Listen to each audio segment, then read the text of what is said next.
Maths special arithmetic और advance के सभी छात्रों को मेरा नमस्कार। हम लोग प्रत्येक शनिवार को टेस्ट कराते हैं क्लास में और टेस्ट का हम एक एनालिसिस करते हैं आपको इस तरह से एक वीडियो के माध्यम से। आप सभी लोग उस एनालिसिस में जुड़ते हैं और अपनी तैयारियों को ऑब्जर्व करते हैं। इस सप्ताह जो अरिथमेटिक सेक्शन में टॉपिक कवर हुआ था वो कवर हुआ था फैक्टर। आपने पढ़ा होगा प्रॉपर फैक्टर। फैक्टर के सभी प्रकार आपने पढ़े थे, अर्थात गुणनखंड को सीखा था। गुणनखंड से रिलेटेड जितने भी टॉपिक होते हैं, total factor, total even and odd factor, prime factor, types of prime factor, sum of factor, product of factor, sum of even and odd factor, reciprocal of sum of the reciprocal of the factor, perfect square factor, perfect cube factor, आप सभी प्रकार के topic को factor से cover किए थे। सब सीखा भी था, सब समझ में भी आया था। तो आज के टेस्ट में हम लोग उसी सभी टॉपिक को लेकर के केवल फैक्टर के सभी सवालों को हल कर रहे हैं। बस आप लोग अपना एनालिसिस अच्छे से करिए, वीडियो को लाइक शेयर भी कीजिए और हमें कंफर्म करते चलिए कि आपके कितने सवाल सही हो पा रहे हैं, कितने गलत हो पा रहे हैं। लास्ट में भी आप हमें अपडेट कर सकते हैं, जिससे कि हम आगे की जो प्लानिंग है उसमें उस तरह के सवालों को और शामिल करें। आइए हम लोग पहले सवाल पर पहुंचते हैं। पहला सवाल देखिए क्या है, 1200 के गुणनखंडों की संख्या। इसका मतलब इस सवाल में आपसे टोटल फैक्टर पूछा है। किसी भी सवाल के टोटल फैक्टर निकालने के लिए आपको क्या करना चाहिए, उस सवाल का सबसे पहले प्राइम फैक्टराइजेशन मतलब अभाज्य गुणनखंड करना चाहिए। अभाज्य गुणनखंड देखिए क्या प्रोसेस होता है, मतलब अभाज्य संख्याओं का उपयोग करके हम लोग उस नंबर को फैक्टराइज करते हैं। जैसे कि 1200 है तो 1200 को मैंने क्या लिखा, 1200 बराबर 12 गुणे 100 कर दीजिए। जैसे हम चाहें तो रफ पर भी जाकर कर सकते हैं। इसको थोड़ा सा ब्रेक करें, 2 की पावर 2 4 गुणे 3 की पावर 1 होता है। इसकी बात करें 100 मतलब 2 की पावर 2 4 गुणे 5 की पावर 2 25 होता है। ठीक है, अब अगर हम 1200 को लिखना ही चाहें प्राइम अलग अलग के रूप में तो 2 की पावर यहाँ 2 है, यहाँ 2 है, मल्टीप्लिकेशन ही है और बेसिस सेम होते हैं तो पावर ऐड हो जाते हैं। 3 की पावर 1 है और 5 की पावर 2 है। सवाल देख पा रहे हैं। अब हमें टोटल फैक्टर अगर निकालना है तो हम लोग कैसे निकालेंगे, सभी पावर को एक एक बढ़ाएंगे। मतलब 4 को 1 बढ़ाया 5 हुआ, 1 को 1 बढ़ाया फिर 5 1 हुआ 2 हुआ, फिर 2 को 1 बढ़ाया 3 हुआ। अब देखिए 5 हुआ, ये 2 हुआ, ये 3 हुआ, 5 दूना 10 या 30 होता है। टोटल फैक्टर इस सवाल में कितना आ रहा है, 30 आ रहा है। 30 मिला लीजिए, कन्फर्म कर लीजिए। आई होप समझ में आया होगा। अगले सवाल पर आइए। निम्नलिखित में किसके गुणनखंडों की संख्या सबसे ज़्यादा होगी, मैक्सिमम होगी। वो डिपेंड करता है नंबर कैसा है। नंबर बड़ा है उसके फैक्टर ज़्यादा है तो निश्चित तौर पर उसी के सबसे ज़्यादा गुणनखंड होंगे। जैसे 92 है तो 23 चौके 92, एक प्राइम मिल गया 23। अब 4 का मतलब 2 की पावर 2। अगर हम टोटल फैक्टर निकालेंगे भी तो 23 की पावर 1 ही होगी, बहुत कम फैक्टर आएंगे। 98 है, 49 दूना 98 होता है। 49 मतलब 7 की पावर 2 और 2 की पावर 1। इसके भी फैक्टर देखिए, 2 1 3 3 और यहाँ पर 2 3 दूना 6 आएगा। 144 यहाँ पर मैक्सिमम अचीव कर रहा है मेरे ख्याल से। 144 को हम लोग 12 की पावर 2 लिखते हैं, 12 की पावर 2, 12 बराबर में 144 होता है। 36 गुणे 4 भी लिख सकते हैं अगर लिखना चाहें तो, आपके ऊपर डिपेंड करता है कैसे जा रहे हैं। 12 को मैं लिख सकता हूँ 2 की पावर 2 गुणे 3 की पावर 1, समझ रहे हैं, इसकी पावर 2 है। तो 2 की पावर यहाँ 2 दूना 4 होगा और 3 की पावर कितना हो जाएगा, 2 होगा। तो 16 9 144 होता ही होता है। अब इसके टोटल फैक्टर अगर निकालेंगे तो 4, देखिए पावर अगर बढ़ गई तो निश्चित तौर पर उसके फैक्टर ज़्यादा आएंगे। तो 4 1 5 होगा, 2 1 3, 5 यहाँ कितना होता है 15 है। और इसी तरह से अगर 152 पर जाएंगे तो इसके पास भी फैक्टर कम ही आएंगे। तो सबसे ज़्यादा फैक्टर 144 के पास है, जो कि सी ऑप्शन में आपको दिया है। पावर प्राइम्स के ऊपर ज़्यादा है तो जाहिर सी बात फैक्टर ज़्यादा आएंगे।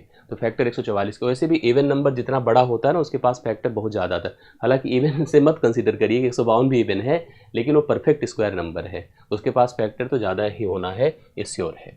ये सेकेंड सवाल होता है। 216 और 180 के गुणनखंडों की कुल संख्या का अनुपात क्या होगा।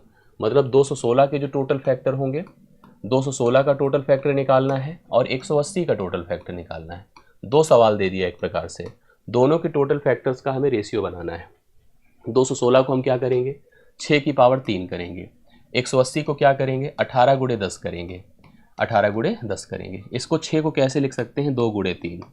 2 गुणे 3 की पावर 3 कर दीजिए तो 2 की पावर भी 3 हो गया और 3 की भी पावर 3 हो गया। अब पावर को एक एक जोड़ा जाता है पता ही है, तो 4 हो जाएगा, 4 हो जाएगा। टोटल फैक्टर 16 हो गया। रेशियो लीजिए, इसका फैक्टराइजेशन करिए तो ये है 9 दूना 18, मतलब 2 गुणे 3 की पावर 2 है। और 10 को आप 2 गुणे 5 लिखते हैं, अर्थात 2 की पावर यहाँ पर कितना हो रहा है, 2, क्योंकि एक ए है एक ए है। और यह 3 की पावर 2 है और 5 की पावर 1 है। तो इसके टोटल फैक्टर की बात करिए तो यह 2 की पावर 2 जो है वो 3 हो जाएगा, ये भी 2 आपका 3 हो जाएगा और 1 आपका 2 हो जाएगा। करेक्ट है।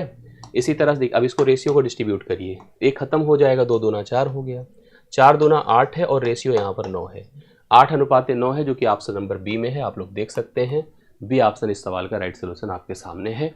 नोट करिए, थर्ड क्वेश्चन आपके सामने करेक्ट है।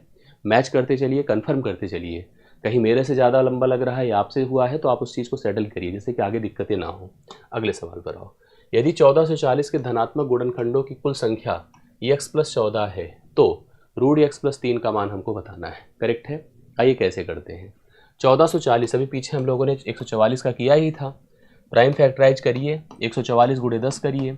अभी हमने इसके टोटल फैक्टर निकाले थे, टोटल फैक्टर आया था 144 का। फिर भी देख लीजिए, 2 की पावर 4 16 होता है और 3 की पावर 2 16 9 144 होता है। करेक्ट है। और यह 2 × 5 है। इसका मतलब जब प्राइम फैक्टराइज करेंगे 1440 को तो 2 की पावर 4 है और 1 मिलकर 5 हुआ, 3 की पावर 2 हुआ और 5 की पावर 1 हुआ। टोटल फैक्टर निकालेंगे तो पावर को एक एक जोड़िए तो 5 1 6 हुआ, 2 1 3 हुआ, 1 1 2 हुआ, तो 6 3 18 दूना 36, टोटल 36 फैक्टर्स आए। कह रहा है ये 36 जो है ये x + 14 के बराबर है। x + 14 बराबर आप 36 कर दो तो x बराबर 6 से 4 2 होता है, 3 से 1 2 होता है, 22 हो गया।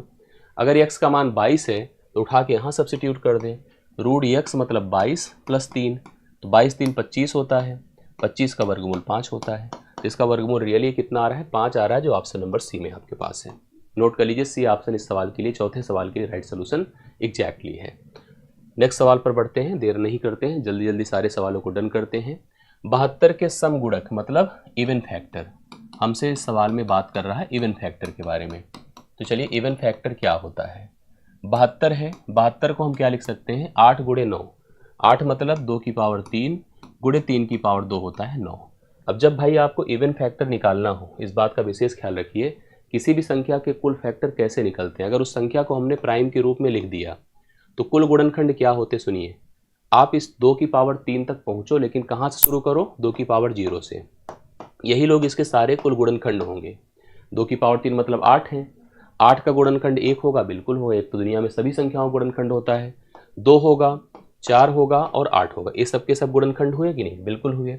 अब आपको ध्यान देना है कि हमसे पूछा सम गुणनखंड, और आपकी जानकारी के लिए बता दूं और आपको पता भी होगा कि जब कोई नंबर प्राइम फैक्टराइज होती है तो प्राइम में केवल एक ही नंबर होता है जो इवन होता है 2। 2 के अलावा कोई पॉसिबिलिटी कहीं होती नहीं है, तो 2 पर ही अपना टारगेट है। 2 के सभी सम गुणनखंड सोचने हैं, और सभी सम गुणनखंड को करने गए तो पता चला एक तो ऑड होता है, विषम होता है।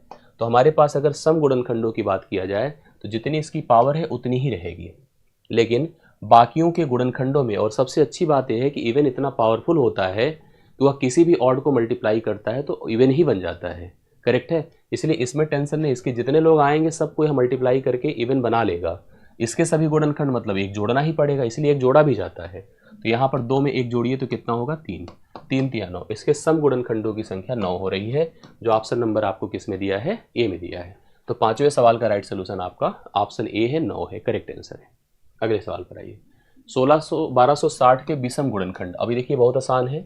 1260 लेते हैं, फैक्टराइज करते हैं, 126 × 10 कर दीजिए। ठीक है, 126 को देखिए फैक्टराइज किया यहाँ पर, 126 को 2 से किया, 2 छंगे 12, 2 3 6, 3 से किया, 3 दूना 6, 3 1 3, फिर 3 से किया, 3 7 21। मतलब यह बेसिकली यह नंबर 126 कितना है, 2 × 3 की पावर 2 × 7 है, और यह 10 कितना है बोले, 2 × 5 है, 2 × कितना है, 5 है। अब हम लिख क्या सकते हैं, समझिएगा, 2 की पावर 1 और 1 मिलकर 2 की पावर 2 है, 3 की पावर 2 है, 5 की पावर 1 है और 7 की पावर 1 है। करेक्ट है। इस प्रकार से इसका हमने प्राइम फैक्टराइजेशन कर डाला, जो 1260 का है। मैं आपकी जानकारी के लिए बता दूं, अगर इवन पूछा जाता है सम गुणनखंड, तब तो आप उस नंबर को पकड़िए 2 को, क्योंकि 2 ही सम होता है और उसकी भी केवल वही पावर लेनी है जो पावर लगी है, जोड़ना ओड़ना नहीं है। अगर ऑड आए ना तो इसकी ज़रूरत ही नहीं, इसको ख़त्म कर दीजिए। तो बाकी की जो पावर है उनको एक एक बढ़ाइए, एक एक बढ़ाइए, एक एक बढ़ाइए, तो 3 दूना 6 दूना कितना होता है, 12 होता है। इसके टोटल ऑड फैक्टर कितने हो जाएंगे, 12। इवन अगर यही होता तो इसी में 2 से और गुणा हो जाता तो इवन फैक्टर 24 हो जाता। सवाल को समझिए और ध्यान रखिएगा, इवन फैक्टर और ऑड फैक्टर का सम हमेशा टोटल फैक्टर के इक्वल होता है। तो टोटल फैक्टर अगर कभी निकालना हो तो इस तरह से सिचुएशंस बन जाती है, जो आपको नोट करना चाहिए, समझना चाहिए। अगले सवाल पर आइए।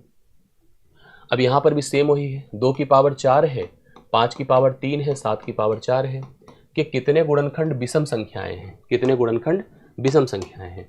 इसको तो एकदम इग्नोर कर दीजिए, इसको 3 को 4 करिए, 4 को 5 करिए, 4 गुणे 5 करिए तो कितना होता है, 20 होता है। तो 20 इस सवाल के लिए राइट सोल्यूशन है जो ऑप्शन नंबर सी में है।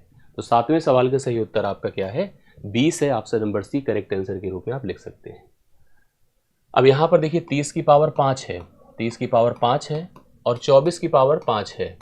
इसमें अभाज्य गुणनखंडों की संख्या हमको पता करना है कि कुल कितने अभाज्य गुणनखंड यहाँ पर बनकर सामने आ रहे हैं। तो इसको क्या लिखेंगे बताइए, इसको लिखेंगे 2 गुणे 3 गुणे 5, 2 3 6 पंचे 30 की पावर कितना कर दें 5, क्योंकि देखिए हम आप इवन फैक्टर, भाज्य फैक्टर ये सब यूज नहीं कर सकते, हमें प्राइम फैक्टर यूज करना है। इसकी बात किया जाए तो यह है 2 की पावर 3 8 गुणे 3 8 3 24 की पावर कितना 5। अब सबसे अच्छी बात है कि हम सबको ये सब बातें पता है कि अगर नंबर फैक्टराइज्ड है, मल्टीप्लाइड है और कोई एक सर्टेन पावर सबके ऊपर लगी है तो सभी के ऊपर लग जाएगी। 2 की पावर 5 हो जाएगी, 3 की पावर 5 हो जाएगी, 5 की पावर 5 हो जाएगी। इधर चलिए तो 2 की पावर 3 5 15 हो जाएगा और 3 की पावर 5 हो जाएगा। अब हमको सेम बेस करना पड़ेगा, ऐसे नहीं ले सकते हैं। 2 की पावर, अब सुनिए अभाज्य गुणनखंडों की संख्या पूछ रहा है, मैं आपको बता रहा हूँ, ध्यान सुनिएगा। 2 की पावर यहाँ 5 है, यहाँ 15 है, तो मिलकर 20, क्योंकि सेम बेसिस पर पावर ऐड हो जाती हैं। 3 की पावर की बात करिए, यहाँ 5 है, यहाँ 5 है, 10 और 5 की पावर कितना है 5। मैं आपकी जानकारी के लिए बता दूँ, 2 प्रकार के सवाल पूछे जाते हैं कि कितने प्राइम फैक्टर हैं, तो पता चला 3 प्राइम फैक्टर हैं, 2 3 5। कितने नहीं, कितने प्रकार के हैं, तो प्रकार में 3 हुए। टोटल पूछता तो पावर जोड़ते, 20 10 30 5 35। तो टोटल फैक्टर अगर प्राइम के रूप में पूछा है, टोटल प्राइम फैक्टर अगर पूछा है तो ये आपका आंसर आएगा 30। अगर पूछा होता टाइप्स ऑफ प्राइम फैक्टर तो 3 ही आता। तो राइट सोल्यूशन इस 8वें सवाल के लिए आपका 35 है, जो कि ऑप्शन नंबर डी में दिया है। सवाल को नोट कर लीजिएगा। अब आते हैं 9वें सवाल पर। सेम उसी तरह से अभाज्य गुणनखंडों की संख्या, एकदम सेम सवाल है, तो आप लोग कर सकते हैं। 35 की पावर 5 है और 27 की पावर 3 है, 27 की पावर 3 है। आइए करते कैसे इसको देखिए। 35 को लिखेंगे 5 गुणे 7, हाँ 5 गुणे 7 की पावर कितना कर दें 5। 27 को लिखिए 3 की पावर 3, जो 27 होता है पावर 3। यहाँ पर लिखिए 5 की पावर 5 है गुणे 7 की पावर 5 है। ठीक है, समझ रहे हैं सब लोग। और 3 की पावर 3 तिया 9 है। ठीक है, 3 तिया 9 है। मल्टीप्लाई करिए तो ये बेसिकली अब बन ही गया एक प्रकार से। 3 है, 5 है, 7। इसमें भी अगर देखा जाए 3 प्रकार के प्राइम हैं। टोटल की बात करिए तो प्राइम की टोटल अगर हम करते हैं तो प्राइम पावर्स को जोड़ते हैं। 5 5 10 9 19 टोटल प्राइम फैक्टर इसके बनकर आ रहे हैं। ऑप्शन नंबर ए है, right solution option number A है। आगे बढ़ता हूँ। अभाज्य गुणनखंड की संख्या, इसमें भी अभाज्य गुणनखंड की संख्या ही पूछा है। 30 की पावर 15 है, हाँ 16 की पावर 12 है और 20 की पावर 30 है। हमें अभाज्य के रूप में पहले लाना पड़ेगा, इसको अभाज्य के रूप में लाना पड़ेगा। 30 को हम लिख सकते हैं क्या बोले, 2 गुणे 3 6 गुणे 5, 2 3 6 पंचे 30 की पावर 15 है। 16 को मैं लिख सकता हूँ 2 की पावर 4, 16 होता है, की पावर 12 कर दीजिए। इसी प्रकार से अगर हम 20 की बात करेंगे तो 20 का मतलब 2 की पावर 2 4 होता है, 5 की पावर 1 20 होता है, पावर 30 कर दीजिए। अब आप इसको पहले एक सेट कर लीजिए और बेसिस सेम कर लीजिए। जैसे यह 2 की पावर 15 होगा, 3 की पावर 15 होगा, 5 की पावर 15 होगा। ठीक है, यहाँ पर 2 की पावर 12 चौके 48 होगा, यहाँ पर 2 की पावर 30 दूना 60 होगा, 5 की पावर 30 होगा।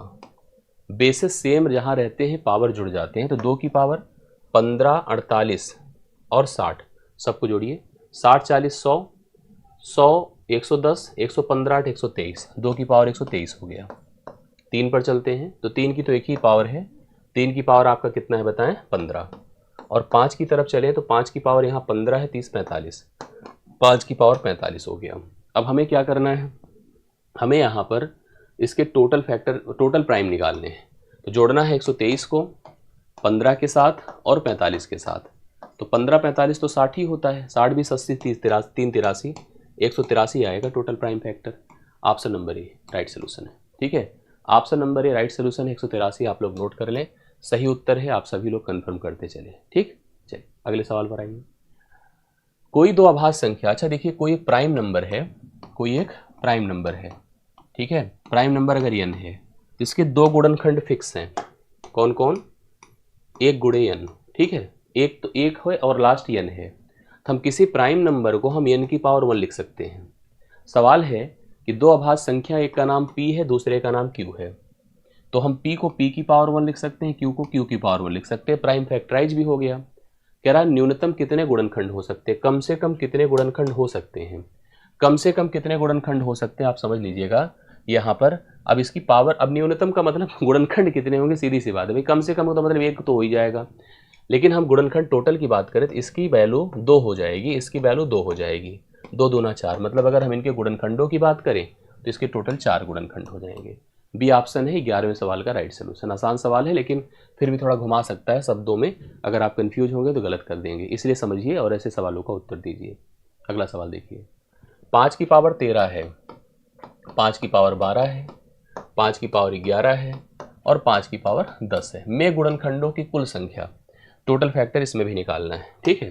तो सबसे पहला काम 5 की पावर 10 कामन कर लीजिए, और जैसे ही कामन करेंगे यहाँ 1 बचा, यहाँ 5 की पावर 1 5 बचेगा, ठीक है, यहाँ 5 की पावर 2 25 बचेगा, और यहाँ पर 5 की पावर, दरअसल 10 हमने जब कामन किया तो कामन करने के मतलब भाग देना, और जब उसने भाग दिया तो बेसिस सेम होती तो पावर घट जाती हैं, तो यहाँ तो एक ही बचेगा, यहाँ 5 की पावर 1 बचा, 5 की पावर 2 बचा, और वहाँ 5 की पावर 3 बचा, तो 5 की पावर 3 मतलब 125 लिखते हैं सीधा सीधा। 5 की पावर 3 125, 125 और 25 140, 6 46, अर्थात 5 की पावर 10 गुणे 125 25 25 और 25 50 हो गया, 50 5 55 1 56, 156 हो गया है, ठीक है। फिर से देख लीजिए एक बार, 25 और 25 मिलकर 50, 150, 150 मतलब 6 और जोड़ दिया 156, तो 5 की पावर 10 है, और जो 156 होता है वो 13 गुणे 12 होता है ना, 12 गुणे 13 होता है, 12 13 में होता है, हम दरअसल 13 में इसलिए ब्रेक कर रहे हैं, 13 एक प्राइम नंबर है। 12 मतलब 2 की पावर 2 गुणे 3 की पावर 1। सवाल क्या बन गया, 5 की पावर 10, 2 की पावर 2, 3 की पावर 1 और 13 की पावर 1, सब प्राइम है कि नहीं है। टोटल फैक्टर निकालना है, और टोटल फैक्टर क्या होगा, सबकी पावर को एक जोड़िए, तो 10 1 11 हुआ, 2 1 3 हुआ, 1 1 2 हुआ, 1 1 2 हुआ, तो 2 दूना 4 3 12, और 12 गुणे 11 करिए 143 आएगा, 143, ठीक है, 133 32 आएगा, सॉरी 132 आएगा। ठीक, चलिए वैसे देखिए 11 3 33, 33 चौके 100, 11 3 33 हो गया, 33 4 3 12, और क्या कहते हैं 4 3 12 13, 132 हुआ। 132 इस सवाल का उत्तर है, जो टोटल फैक्टर के रूप में है, ऑप्शन नंबर 1 है, ए। 12वां सवाल डन होता है। n बराबर लिखा है, n बराबर 9 की पावर 9, तो n के कितने धनात्मक पूर्ण घनों से विभाज्य, मतलब कितने पूर्ण घन फैक्टर होंगे। पूर्ण घन का मतलब ऐसी संख्या जो तीन, मतलब 3 सेम ही संख्याओं का प्रोडक्ट है, जैसे 1 गुणे 1 गुणे 1 पूर्ण घन है, 8 2 गुणे 2 गुणे 2 8 पूर्ण घन है, 27 3 गुणे 3 गुणे 3 27 पूर्ण घन है। तो इसी प्रकार से जैसे 9 की पावर 9 लिखा है, लेकिन याद रखिए कि जो नीचे 9 है ये प्राइम नहीं है, तो पहले इसको प्राइम बनाइए, 3 की पावर 2 करिए, पावर 9 करिए, तो 3 की पावर 9 दूना कितना हो गया 18, कितना हो गया 18, 3 की पावर 18 हो गया। अगर इसके हम अभाज्य गुणनखंड बना रहे हैं तो हम इसको 3 से भाग करें, किससे 3 से, कितना बार गया बोलिए 6 बार गया, 6 में 1 जोड़ दीजिए बस, कितना हो जाएगा 7, 7 इसके क्या हो जाएंगे पूर्ण घन गुणनखंड हो जाएंगे। गलती से कुछ लोग 4 भी लगाएंगे जो गलत हो जाएगा, तो इसलिए ध्यान रखिएगा सबसे पहले अभाज्य के रूप में लिखिए, जो पावर है अगर हमें पूर्ण घन बनाना है तो 3 3 का जोड़ा बनता है, 3 से भाग करेंगे, 6 बार गया 6 में 1 जोड़िए, आपको पूर्ण घन गुणनखंड कन्फर्म हो जाएंगे। अगले सवाल पर, सभी गुणनखंडों का योग कैसे निकलता सुनिए। जैसे 2 की पावर 3 है, 5 की पावर 2 है, 3 की पावर 2 है, सभी गुणनखंडों को जोड़ा जाता है, कैसे, इसके सभी गुणनखंड बताइए। 2 की पावर 0, 2 की पावर 1, 2 की पावर 2, मैंने क्लास में याद करवाया है कि 2 की पावर 3 तक पहुँचते पहुँचते आपको क्या लिखना है। 5 की पावर 0, 5 की पावर 1, 5 की पावर 2, कि 5 की पावर 2 तक पहुँचते पहुँचते क्या लिखना है। 3 की पावर 0, 3 की पावर 1, 3 की पावर 2 तक पहुँचते पहुँचते क्या लिखना है। ये बात हम डिस्कस कर चुके हैं क्लास में। यह मान 1 होता है या 2 होता है या 4 होता है या 8 होता है। 8 4 12 3 15, ये जुड़कर 15 हो गया। ये कितना होगा बताएं, 1 हुआ, ये 5 हुआ, ये 25 हुआ, तो 25 5 30 एक 31 होता है। यह 1 हुआ, यह 3 हुआ, यह 9 हुआ, 9 3 12 1 13 होता है। तो स्थिति क्या बनी कि 15 गुणे 31 गुणे 13। हम अंतिम डिजिट से डिसाइड करेंगे, हम पूरा इतना प्रोडक्ट करेंगे नहीं, मैं बता रहा हूँ, क्योंकि सबके डिजिट अलग अलग हैं लास्ट में। 5 1 के 5 यहाँ 15, अंतिम में 5 है और पहला ऑप्शन ही है जिसके अंतिम में 5 है। तो राइट सोल्यूशन होगा, करके देख भी लीजिए आप लोग, ठीक है। तो पहला ही ऑप्शन इस सवाल का राइट सोल्यूशन है। टोटल फैक्टर जितने भी हैं उनका सबका योग करने का प्रोसेस है। आगे बढ़ता हूँ कि सभी सम गुणनखंडों का योग पूछ रहा है। देखो 2 की पावर 2 है, 5 की पावर 2 है और 7 की पावर 1 है। सम गुणनखंडों का योग विषम गुणनखंडों का योग कुल गुणनखंडों के योग के बराबर होता है। आपको सबको पता है कि एक ही संख्या होती है अभाज्य में जो 2 होती है, और वही एक सम संख्या भी होती है, और कोई सम अभाज्य नहीं होता है। सभी गुणनखंड करिए, 2 की पावर 0, 2 की पावर 1, 2 की पावर 2, 5 की पावर 0, 5 की पावर 1, 5 की पावर 2, 7 की पावर 0, 7 की पावर 1। समझिए, अगर हम इनके गुणनखंडों की बात करें तो यह 1 है, यह 2 है, यह 4 है। आपको पता है कि यह तो सम है नहीं, इसको खत्म करना है। अब ये कितना हो गया, 6, 4 2 6। यह 1 है, यह 5 है, यह 25 है, 25 5 30 1 31। यह 1 है, यह 7 है, 7 1 कितना होता है 8। तो गुणा किससे करना है, 6 गुणे 31 गुणे 8। हाँ, अंतिम डिजिट सब अलग अलग हैं, बिल्कुल सही बात है, कर सकते हैं, बहुत बड़ा नहीं। 6 के 6 8 8 48, अंत में 8 होगा, 1488 इसका राइट सोल्यूशन होगा। सम गुणनखंडों का योगफल, ठीक है, बस उसका एक छोड़ना होता है, बाकी सब वैसे ही करना होता है। आगे चलता हूँ। विषम गुणनखंडों का जब योग करना है इसी सवाल में, 2 की पावर 2 है, 5 की पावर 2 है और 7 की पावर 1 है। सेम सवाल है, अभी पीछे यही किया है, करा है ना। इसको हल किया था तो 31 आया था, इसको हल किया था तो 8 आया था। बस इसको एकदम ड्रॉप कर दीजिए अगर विषम पर जा रहे हैं तो। अभी किया ही था पीछे, देखिए 31 हुआ था, हाँ 8 हुआ था, हाँ 2 वाले को एकदम ड्रॉप करिए। 8 1 के 8, 8 3 24, 248 है। 248 है क्या विषम गुणनखंडों का योग ना, 2 की पावर 2, 5 की पावर 2 और 7 की पावर 1। तो 8 1 के 8, 8 3 24। तो यहाँ पर सभी विषम गुणनखंडों का योग हमें करना था, तो फिलहाल यहाँ पर ऑप्शन आना चाहिए था, गलत है, इसका मतलब है 8 1 के 8 248 आना चाहिए, नहीं लिखा है तो इसमें गलत है, इसका मतलब है सभी विषम गुणनखंडों। फिर से चेक कर लीजिएगा, इसको तो हम ले नहीं सकते, इसको एकदम इग्नोर करना पड़ेगा। विषम गुणनखंड में केवल विषम का उपयोग किया जाता है, इसलिए सवाल ये आपका गलत है, आप समझ लीजिए। वैसे भी ये देख लीजिएगा, सम गुणनखंड कितना बताया था, हमने बताया था, देखिए 1488 इसी सवाल में 6 से गुणा हुआ था। टोटल गुणनखंड अगर करते हम लोग तो कितना आ जाता, आप चेक कर लीजिएगा। अब टोटल गुणनखंड अगर हम उनका सबका योग करते तो कितना हो जाता, कैसे निकल जाता, वैसे भी हम कंफर्म कर दे रहे हैं। 2 की पावर, भाई 2 पर हमने कितना किया था, पूरा मान देखिए कितना आया था। 2 की पावर 2 पर अगर देखा जाए तो यहाँ पर 15 आया था। नहीं, ये सवाल अलग था, ये 2 की पावर 3 था, ये सवाल अलग है, ठीक है, इसको हम मत कंसीडर करें, उससे अलग करें, क्योंकि ये 2 की पावर 2 तक है और वहाँ पर 2 की पावर 3 तक है, तो उससे फिलहाल मतलब नहीं था, वो सवाल बिल्कुल अलग था, वहाँ 3 की पावर 2 था। हमने दरअसल गलती ये करी, मुझे लगता है कि यहाँ पर 7, 1 सेकेंड, है तो वही सेम, 2 की पावर 2 7, 5 की पावर 2 7, 2 की पावर 2, 5 की पावर 2 7, तो सही तो है, इसका मतलब सवाल तो वही है।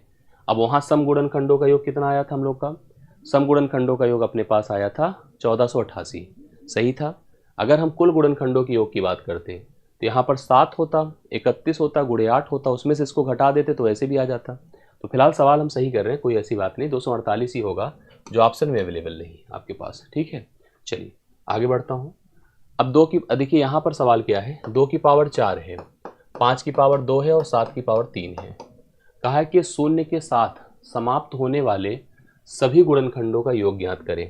शून्य के साथ समाप्त होने वाले सभी गुणनखंडों का योग बताएं, मतलब ऐसे गुणनखंड जो इंड होते हैं शून्य से, 0 से, उनका योग बताना है हम लोग को, ठीक है। तो इसका मान हम आपको कंफर्म करते हैं। चलिए इस सवाल को हम लोग देखते हैं। इस सवाल में देखिए क्या लिखा हुआ है, 2 की पावर 4 गुणे 5 की पावर 2 गुणे 7 की पावर 3 के शून्य के साथ समाप्त होने वाले। अच्छा देखिए, किसी संख्या के अंत में शून्य कब आता है, जब उसमें 2 और 5 का एक गुणनखंड हो। मतलब अगर हमें ऐसे कोई नंबर सोचना है जो नंबर 10 से जब तक मल्टीप्लाई नहीं होगा तब तक उसके अंत में शून्य नहीं आएगा।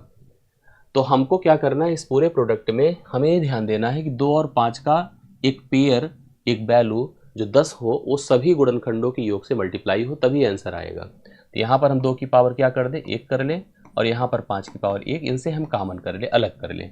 जब इससे आपने 2 की पावर 1 निकाला तो 2 की पावर 3 बचा, यहाँ 5 की पावर 2 निकाला तो 5 की पावर 1 बचा, और ये 7 की पावर 3 तो रहेगा ही रहेगा। करेक्ट है। अब आप सुनिए, इसके सभी गुणनखंडों का योग देखो कितना होगा। 3 पर हम लोगों ने डिस्कस किया है, देखिए कैसे, 2 की पावर 0, 2 की पावर 1, 2 की पावर 2, 2 की पावर 3, तो ये हो जाएगा 1, ये हो जाएगा 2, ये हो जाएगा 4, और ये हो जाएगा 8। तो 8 कितना हो गया, 4 12 3 15 हो गया। 5 पर अगर हम लोग चले, 5 की पावर 1 है तो 5 की पावर 0, 5 की पावर 1, मतलब ये आपका 6 हो गया। 7 की पावर 0, 7 की पावर 1, 7 की पावर 2, 7 की पावर 3, ये थोड़ा लॉन्ग होगा। 343 होता है, 49 होता है, ये आपका 7 होता है, 1 होता है। तो जोड़िए, 9 3 12, 12 8 20, कैरी 2 होता है, 4 4 8 2 10, कैरी 1 होता है, 3 1 4 होता है।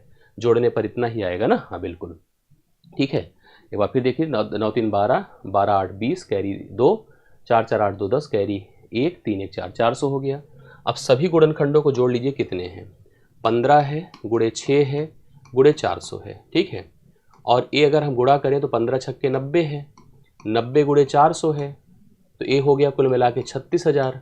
बट 36,000 के साथ हमें क्या करना पड़ेगा, एक जीरो और, मतलब यहाँ 10 को छोड़ ही चुके हैं, उसी 10 को तो लास्ट में मल्टीप्लाई करना है। 10 से मल्टीप्लाई करेंगे 3,60,000 हो जाएगा। ऐसे गुणनखंड जिनके अंत में जीरो हैं उनका जोड़ कितना हो जाएगा, 3,60,000 होगा। पहले ऑप्शन में दिया, इस सवाल को सही से नोट करें, कन्फर्म कर लीजिए, ठीक है। चलिए आगे बढ़ता हूँ। 120 के गुणनखंडों का औसत, औसत क्या होता है, योग बटा संख्या। योग बटा संख्या, संख्या मतलब गुणनखंडों की संख्या, गुणनखंडों की संख्या, और योग मतलब गुणनखंडों का योग। तो अब जैसे नंबर सवाल दिया है 120, प्राइम फैक्टराइजेशन करिए, 12 गुणे 10 होता है, 2 की पावर 2 4, गुणे 3 की पावर 1 होता है, और गुणे 2 गुणे 5 होता है। मतलब यहाँ पर क्या लिखेंगे, 120 को लिखेंगे 2 की पावर 2 और 1 मिलकर 3, 3 की पावर 1 गुणे 5 की पावर 1। करेक्ट है, ऐसे बन गया। 120 बराबर 2 की पावर 3 गुणे 3 की पावर 1 गुणे 5 की पावर 1, इस प्रकार से बन गया। औसत करना है, देखिए तो योग करना पड़ेगा पहले। योग देखिए कैसे कर सकते हैं, योग ऐसे कर सकते हैं, 2 की पावर 0, 2 की पावर 1, 2 की पावर 2, 2 की पावर 3 करा था, कितना आता है 15। 3 की पावर 0, 3 की पावर 1 कितना आएगा 4, 5 की पावर 0, 5 की पावर 1 कितना आएगा 6। तो योग कितना हो जाएगा, योग हो जाएगा 15 गुणे 4 गुणे 6। और संख्या की बात करिए तो संख्या बहुत आसान प्रोसेस है, देखिए कैसे, जो पावर्स हैं प्राइम फैक्टराइजेशन में उनको एक एक बढ़ाया जाता है, तो 3 1 4 हो जाएगा, 1 1 2 हो जाएगा, और 1 1 2 हो जाएगा। 4 तो ऐसे ही चला गया, ठीक है, 4 ऐसे ही चला गया। भाई देखिए हमें क्या करना है, गुणनखंडों का योग बटा गुणनखंडों की संख्या, तभी जाकर के हमको एग्जैक्टली औसत मिलेगा। अब औसत हम लोग कर रहे हैं, तो जब हम लोगों ने देखिए इसका कैंसिलेशन किया, 4 है, 4 है, ऑप्शन देख के डिस्टर्ब हो गया हूँ क्योंकि ऑप्शन मैथ नहीं करेगा। देखिए यहाँ पर 2 तिया 6 कर दीजिए, 15 तिया 45 बटे 2 होगा, 45 बटे 2 22.5 होता है, तो 22.5 इसका औसत होगा, जो इनसे कहीं से दूर दूर से लेना देना नहीं है इनका, ठीक है। तो गलत है इसका सलूशन, आप देख लीजिएगा, सलूशन नहीं गलत है, जो ऑप्शन है वो गलत है। आप लोग मैच कराए होंगे, हो सकता है आपको गलत दिखा होगा, तो कभी कभी होता है और बहुत होता है। आप हर परीक्षा में देख रहे हैं गलत, तो आयोग कर देता है, तो हम लोग की बात है, ह्यूमन एरर है। चलिए हम लोगों ने ऑप्शन देखा कि ऑप्शन ही गलत है, फिलहाल आंसर हमने बता दिया 22.5 होगा। अगर आप 22.5 बताए हैं तो एकदम सही है, ठीक है। चलिए अगले सवाल पर आइए। 360 के गुणनखंडों का गुणनफल बताना है। तो गुणनखंडों का गुणनफल का नियम होता है n मतलब संख्या की power total factor divide by 2। जो टोटल फैक्टर होगा उस संख्या का, उसका आधा करके उसके ऊपर पावर लगाया जाता है। 360 का फैक्टराइजेशन तो करना ही होगा, 36 गुणे 10 कर दीजिए, 9 चौके 36 होता है, मतलब 3 की पावर 2 गुणे 2 की पावर 2 होता है, और यह 2 गुणे 5 होगा जो आपका 10 है, ठीक है। तो 360 क्या हो गया बताइए, 2 की पावर 2 और 1 मिलकर 3 होगा, 3 की पावर 2 होगा और 5 की पावर 1 होगा। ये हो गया आपका 360 का प्राइम फैक्टराइजेशन। टोटल फैक्टर अगर निकालना है तो 3 1 4 हो गया, 2 1 3 हो गया, 1 1 2 हो गया, 4 3 12 दूना 24 हो गया टोटल फैक्टर। संख्या कितनी है 360, वहाँ पे क्या हुआ 24 बटे 2, 24 बटे 2 का मतलब क्या हुआ 12। इसका मतलब इसको लिखिए 360 की पावर 12। तो 360 की पावर 12 मतलब पहला ऑप्शन है जो आपके लिए राइट सोल्यूशन है। 19 नंबर आप लोग डन कर लीजिए। राइट सोल्यूशन यहाँ पर ए ऑप्शन है, 360 की पावर 12 है, करेक्ट आंसर लिखिएगा। सवाल लास्ट करने चल रहे हैं। 3 की पावर 12 है तो और आसान है कि गुणनखंडों का गुणनफल बताना है। टोटल फैक्टर कितना होगा बोलिए? टोटल फैक्टर हो जाएगा 12 + 1 मतलब 13। तो इसका मतलब प्रोडक्ट ऑफ फैक्टर अर्थात गुणनखंडों का गुणनफल, गुणनखंडों का गुणनफल, ठीक है। तो क्या नियम है जो लिखवाया मैंने, n की power TF total factor divide by n कितना है 3, टोटल फैक्टर है 13/2। अभी कहीं लिखा तो है नहीं, तो गलत है ऑप्शन इसमें भी। तो कुल मिला के भाई मैं क्षमा चाहूँगा कि 3 सवाल इसमें ऑप्शंस में गलत थे, इसलिए मैं नहीं कहूँगा वीडियो को लाइक करिएगा, मत करिएगा, ठीक है। क्यों करोगे जब 3 सवाल ऑप्शंस में गलत थे। फिलहाल हमने इसका आंसर बता दिया, गलत थे, इसलिए लाइक वाइक मत करिएगा। आप अपने हिसाब से जो है इसको नोट कर लीजिए, मैच करा लीजिए कि आपने क्या किया था और हम लोगों ने उसको कैसे जज किया है। बाकी मुलाकात अब नेक्स्ट वीडियो में, नेक्स्ट टेस्ट में, नेक्स्ट लाइव क्लास में होती है। अभी के लिए इतना ही, बहुत बहुत धन्यवाद, थैंक यू सो मच।